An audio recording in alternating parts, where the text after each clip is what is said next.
नुकसान, घाटा या क्रोध होने का कारण। कोई भी व्यक्ति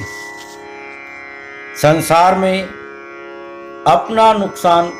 कोई नहीं करना चाहता है, लेकिन संसार में 80% लोग अचानक से गुस्सा करते हैं और उन्हें क्रोध आने लगता है और वह ना चाहते हुए भी अपने क्रोध पर कंट्रोल नहीं कर पाते हैं और क्रोध की अग्नि तेजी से बढ़ने लगती है। जिस व्यक्ति पर वह क्रोध करते हैं उसका नुकसान हो या ना हो, लेकिन क्रोध करने वाले का अपना नुकसान निश्चित होता है, क्योंकि पूर्व कर्मों के अनुसार जब पाप कर्म उदय होता है उस समय व्यक्ति को क्रोध आने लगता है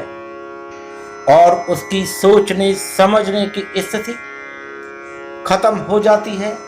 और क्रोध में तेज आवाज में चीखने चिल्लाने लगता है और वह भूल जाता है कि जिस व्यक्ति पर वह क्रोध कर रहा है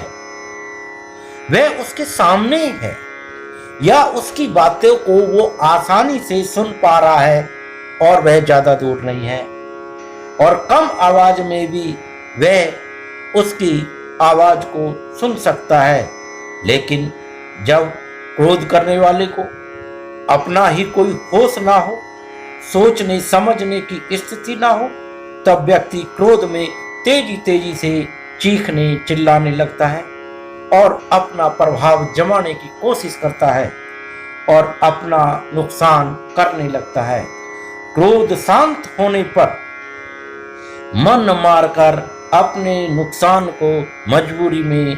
सहन करता है, क्योंकि क्रोध की अग्नि हमारे मन में भड़कने के कारण हमारे मन के अंदर हमारे पुण्य कर्मों को फल को जला बैठती है,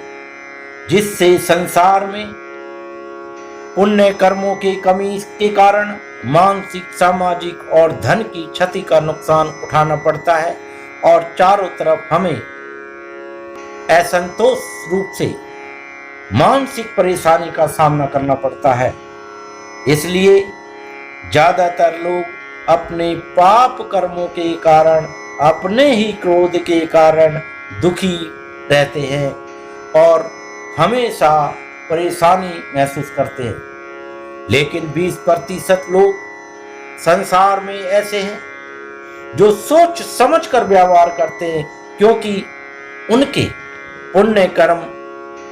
ज्यादा होते हैं और पाप कर्म कम होने के कारण उनकी स्थिति उनके अपने अनुसार कार्य करती है। लेकिन पाप कर्म के कारण कम होने के कारण उनके क्रोध धीरे धीरे आने लगता है और या फिर कभी कभी आता है। इसलिए संसार में जब भी किसी व्यक्ति को उच्च स्थान पर या समाज में मान सम्मान, धन, यश और कीर्ति को प्राप्त करते हुए देखते हैं तो यह मालूम होता है कि उसके पुण्य कर्म पाप कर्मों की अपेक्षा ज्यादा है और पुण्य कर्मों के कारण ये लोग शांति को महत्व देते हैं और शांति का माहौल बनाते हैं और शांति करने के लिए प्रयास करते रहते हैं। लेकिन हर शताब्दी में कुछ महान आत्माएं भी जन्म लेती हैं, क्योंकि उनके पाप कर्म न होने के कारण उन्हें कभी भी दूसरों को नुकसान पहुंचाने के लिए कभी भी क्रोध आता ही नहीं, क्योंकि क्रोध को आने के लिए पाप कर्मों की आवश्यकता होती है जिससे किसी का नुकसान किया जा सकते। लेकिन जब पाप कर्म है ही नहीं तो किसी का नुकसान कोई कर ही नहीं सकता और अपने पुण्य कर्मों के कारण वे हमेशा शांत रहते हैं और लोगों को सही मार्ग बताते हैं, जिससे सबका भला होने लगता है। और अगर किसी को क्षणिक क्रोध आता है तो वह किसी के कल्याण के कारण क्षणिक क्रोध को प्रकट करते हैं और क्रोध का सदुपयोग करके भी वह किसी का भला ही करते हैं। इसलिए हमेशा अपना कल्याण करने के लिए